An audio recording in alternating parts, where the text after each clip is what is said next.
3, 2, 1. একদিন তৃতীয় শ্রেণীর এক ছাত্রী প্রথম দিন পরীক্ষা দেওয়ার আগে সব পড়া ভালোভাবে পড়ে ও লিখে গেল। ছাত্রীটি পরীক্ষা দিয়ে বাসায় ফেরার পর মায়ের সঙ্গে কথোপকথন। মা জিজ্ঞাসা করলেন, তোমার পরীক্ষা কেমন হয়েছে? সব কমন পড়েছে তো? মায়ের কথা শুনে ছাত্রী বললেন, না মা, ভালো পরীক্ষা দিতে পারিনি, কিন্তু খাতায় অনেক কিছু লিখেছি। মেয়ের এইরকম কথা শুনে মা বললেন, যাই হোক, এবার জীবনে প্রথম খাতায় কিছু লিখেছিস, 5 নম্বর তো উঠবেই, তাই না?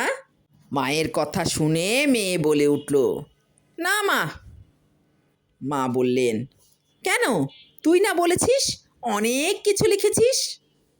এবার মেয়ে বলল, হ্যাঁ, লেখাগুলো ঠিক হয়েছে কিনা তা দেখার জন্য খাতাটি বাসায় নিয়ে এসেছি। আগামীকাল শিক্ষকের কাছে খাতা জমা দিয়ে দেব।